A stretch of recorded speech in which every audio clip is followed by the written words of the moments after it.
Hey, hello everyone. Hope you all are doing great. So today's vlog is all about our trip, and this is going to be our first trip of 2025. And this video is going to be a very informative video for those who are planning to travel Sindhudurga.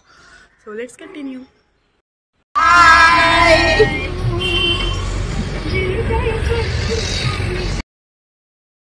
मम्मीच्या सर्व friends सोबत हसत खेळत गाण्यांच्या भिंड्या खेळत आम्ही थेट पोहोचलो सावंतवाडी येथील केसरीच्या अक्वेरियम मध्ये। इथे आता खूप नवनवीन सुविधा केलेल्या आहेत, जसे की पार्किंग साठी एक स्पेशल स्लॉट आणि न्यू एंट्रन्स गेट आणि वेल मेंटेन अशा ह्या अक्वेरियमच्या इथे पोहोचल्या खूप सुंदर वाटलं। तिथे तिकीट साठी सुद्धा काही फॅसिलिटी आहेत, जसे की अबव 60 एज पर्सन आहेत त्यांना 50 ही कॉस्ट आहे आणि 50चं तिकीट असतं 50 रुपीजचं आणि अदर्सला 100 रुपीजचं। तर आम्ही आता इथे केसरीला पोहोचलो आहोत, तुम्ही बघू शकता सगळेजण। तर इथे आम्ही आता पोहोचल्यानंतर हा इथून एंट्रन्स आहे आणि let me With this beautiful artificial waterfall, our trip begin. हा आउटसाइड एरिया आहे आणि इथे खूप असे सेल्फी पॉइंट्स आणि पिक्चर क्लिक करण्यासाठी त्यांनी काही स्टॅच्यूज आणि असे काही गोष्टी ठेवल्या आहेत ज्याने पिक्चर्स खूप चांगले येतात। आणि हा झुलता पूल असं त्यांनी त्याला नाव दिलंय। बाय द वे, ज्यांना हाईट फोबिया आहे त्यांनी इथे न चढलेलंच बरं, कारण मी इथे खूप ट्राय केलं जाण्याचं पण मला चक्कर आल्यासारखं वाटलं, त्यामुळे मी नाही गेली। त्यामुळे माझी मम्मी आणि तिच्या मैत्रिणी गेल्या होत्या, आम्ही त्यांचे व्हिडिओज आणि फोटोज घेतले। बाय द वे, एवढं काही डेंजरस नाही आहे पण मला नाही जमलं। त्यानंतर हा आउटसाइड एरिया आहे, इथे सुद्धा फिरायला काही वेळ लागतो। तुम्हाला जर इथे जायचे तर तुम्ही लवकर जा। आम्ही 9च्या सुमारास सकाळी गेलो होतो। शाळेच्या पिकनिक्स ट्रिप्स वगैरे इथे येतात ॲडजसेंट डिस्ट्रिक्ट्समधनं, त्यामुळे इथे वेळ अधिक लागू शकतो आणि ऊनही इथे फार कमी असतं जर तुम्ही सकाळी लवकर गेलात तर, कारण जसं वेळ वाढतं तसं ऊन वाढत जातं आणि हा एरिया खूप मोठा आहे फिरण्यासाठी, त्यामुळे एक्झॉस्ट व्हायला होतं। आफ्टर दिस आम्ही चाललो आहे पुढे कुठेतरी पक्ष्यांना बघायला। मला इथे माहीत नाही, मी पहिल्यांदाच इथे आली आहे, त्यामुळे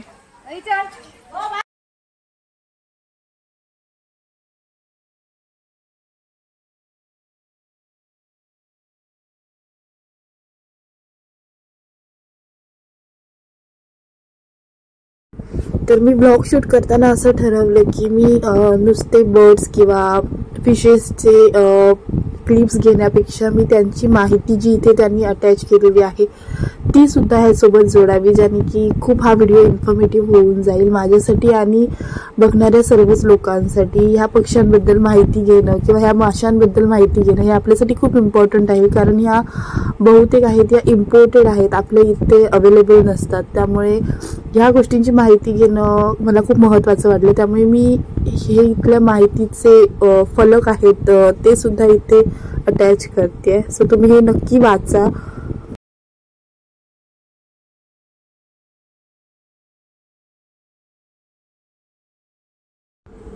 या लेक साईड एरियामध्ये काही नॉर्मल फिशेस आहेत जे आपल्या इथे लोकल अवेलेबल असतात।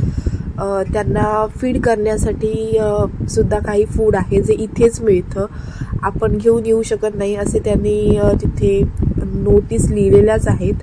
त्यामुळे हे फिशेस एकदम जसं आपण खाणं घातलं त्यांना की लगेच येतात, बघायला खूप छान वाटतं।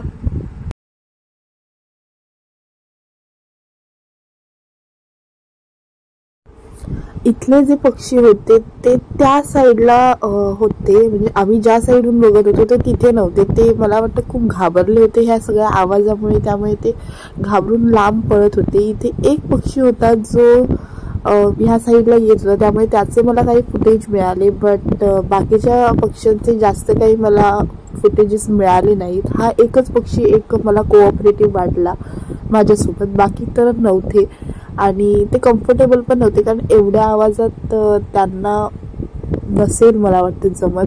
त्यामुळे मी इथले हे इन्फॉर्मेशनचे जे काही बॅनर्स आहेत तेच फक्त घेतले, ज्याने की एक माहिती मिळून जाईल की ते कुठले पक्षी आहेत आणि त्यांची काय नेमकी स्पेशालिटी आहे।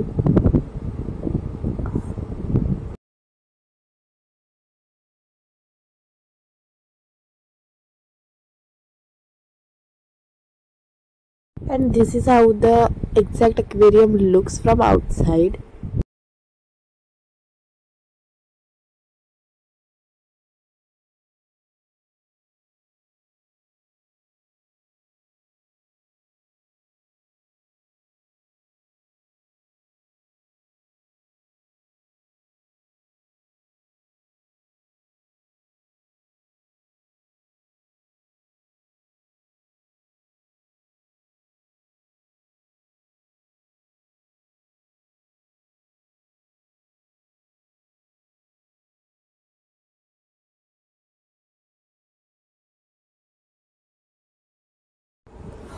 तर इथले प्राणी हे मुळात मला वाटतं खूप घाबरलेले आहेत किंवा एकदम अशी लोक येत असल्यामुळे काहीसं त्यांना अनकम्फर्टेबल होत असावं. तर हा इथला प्राणी खूप घाबरला होता. म्हणजे होप तुम्हाला दिसत असेल, मला खूप स्ट्रगल नंतर ह्याचे काही क्लिप्स मिळाले आहेत. बाकी तर हा खूप पळत होता.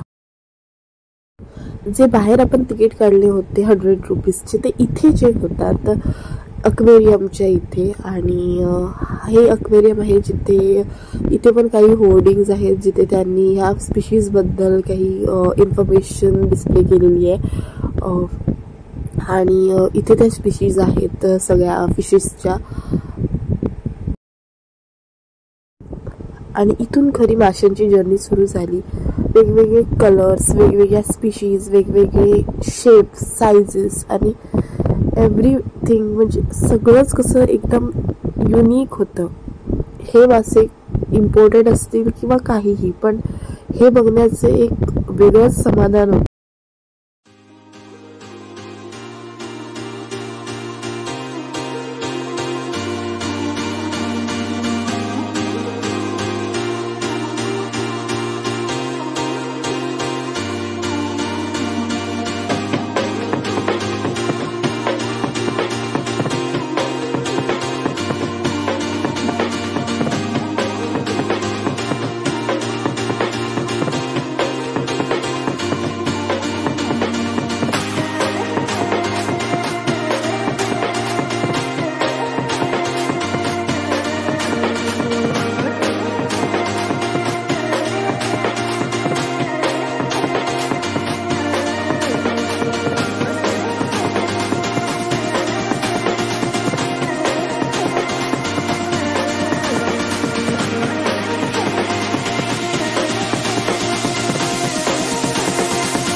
आफ्टर ग्राउंड फ्लोअर आम्ही फर्स्ट फ्लोअरवर गेलो आणि जसं की त्यांनी दिलं मोर एक्साइटमेंट ऑफकोर्स इथे खरंच खूप एक्साइटमेंट होती.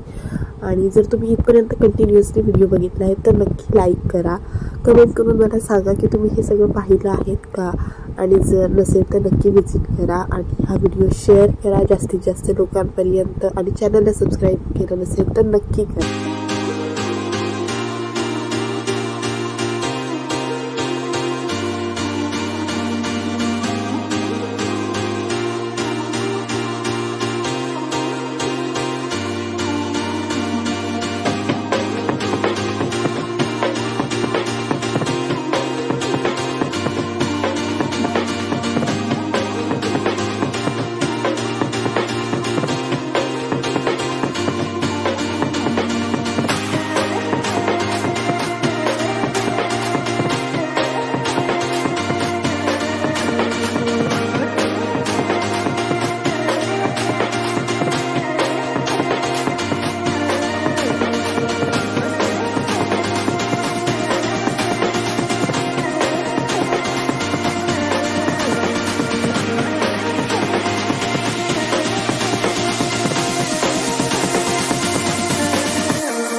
मम्मीच्या काही फ्रेंड्सने इथे फूड परचेस केलं होतं आणि त्या फीड करत होत्या. हे सगळे कलरफुल फिशेस त्या फूडसाठी इकडे गॅदर झाले होते आणि खूप भारी वाटत होतं हे बघायला. आणि इथून काही वेगळ्या स्पीशीज सुरू होत्या, जसे की हे डक्स, इक्वाना मी आतापर्यंत खतरों के खिलाडीमध्येच बघितलं होतं, पण आता मी प्रत्यक्षात सगळं बघत होते.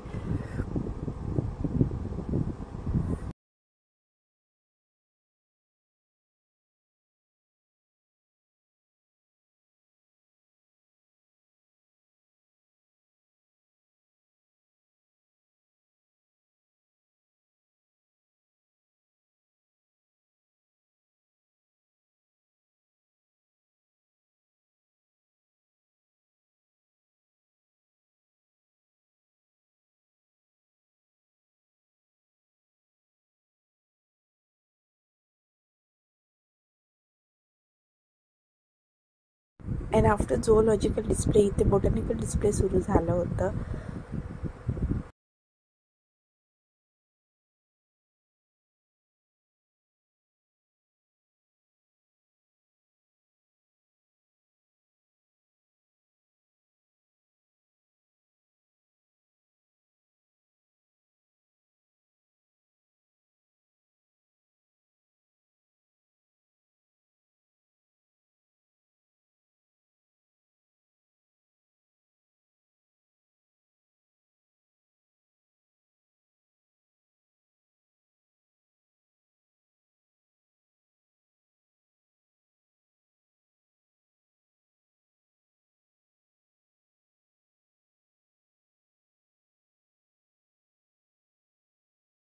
आणि इथे एका स्कूलची ट्रीप आली होती. By the way, find odd man out.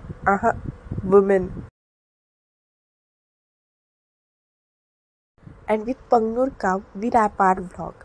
If you like my vlog, and my efforts, do like, comment and share. And don't forget to subscribe. आणि हा वॉटरफॉल फायनली सुरूही झाला होता, जो सुरुवातीला बंद होता. अरे आमचा इथला प्रवास संपला आहे अक्वेरियम मधला. त्यामुळे जर तुम्ही पूर्ण व्हिडिओ बघितला असेल तर लाईक करा, शेअर करा, चॅनलला सबस्क्राईब करा.